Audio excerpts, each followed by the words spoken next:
Shri sigma hospital కాళిల్వాడి Nizamabad గుండె మరియు రక్తనాళ వ్యాధులకు చికిత్స అందిస్తూ ఉన్నారు.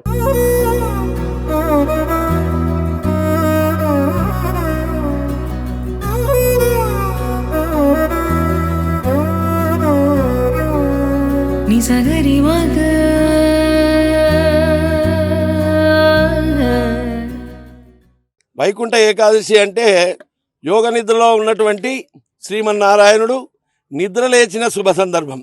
నిద్ర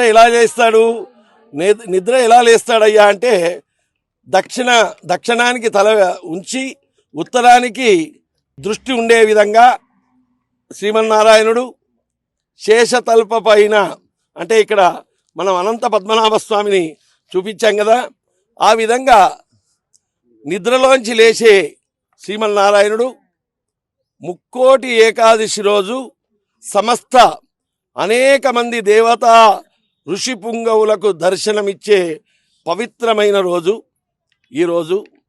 ఉత్తర ద్వారం అని అందుకే అంటాం. ఉత్తర ద్వారంలో దర్శించడం కారణం ఏందయ్యా అంటే సమస్త భక్తులను అనుగ్రహించడానికి యోగ నిద్రలోంచి మేల్కోవడమే. ఆ మేల్కొన్నటువంటి శ్రీమన్నారాయణుడు ముక్కోటి ఏకాదశి నాడు సమస్త భక్తులను అనుగ్రహ దృష్టి ప్రసరింపజేస్తాడు. మరి శ్రీమన్నారాయణుడే సృష్టి క్రమాన్ని మత్స్యావతారం నుంచి కలికి అవతారం కనుక తీసుకున్నాడు గనక ఒక్కొక్క అవతారానికి దుష్ట శిక్షణ శిష్ట రక్షణ కోసం ప్రతి యుగంలో కృతయుగం, త్రేతాయుగం, ద్వాపర యుగం, కలియుగం నడుస్తున్నది. ఇంకా కలికి అవతారం రాలే, శ్రీమన్నారాయణుడు ఇంకా అవతరించలే. కలికి అవతారం మనకు మొదటి పాదంలోనే ఉన్నాం కనుక అందరం ఇంకా పాపులం కాలేదు కనుక కలికి అవతారం రాలేదు. మనం ఇంకా ధర్మాచరణలోనే ఉన్నాం. ధర్మాచరణం నశించి మనిషి మానవతా విలువలు కోల్పోయినప్పుడు ఆ కలికి అవతారం వస్తుంది. ఆ కలికి అవతారం శిష్ట రక్షణ కోసం, అంటే మంచి వాళ్ళని రక్షించి దుష్టులను శిక్షించడం కోసం ఈ కలియుగంలో కూడా శ్రీమన్నారాయణుడు వస్తాడని మన విష్ణు పురాణం చెప్తున్నది. ముక్కోటి ఏకాదశి రోజు విజయస్వామి సాహసమైన ప్రక్రియ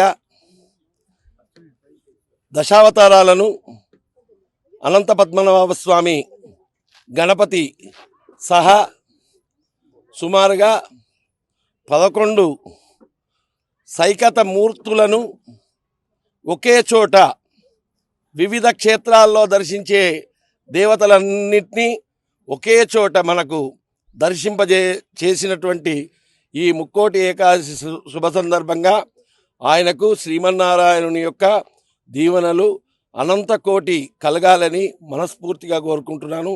స్థానికులకు కూడా, ఇక్కడ ఉన్నటువంటి భక్తులకు, భగవంతుని మీద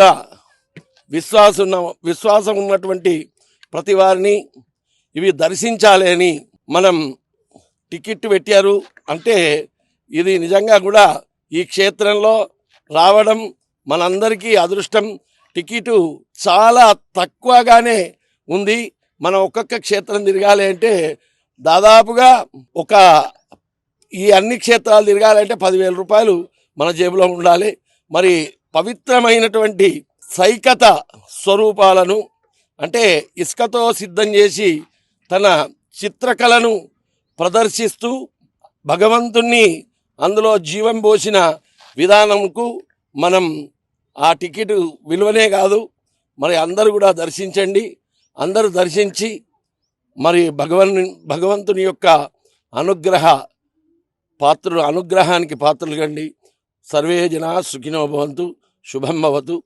అందరూ కూడా ఈ మహదృష్టాన్ని మిస్ చేసుకోకండి. శుభం.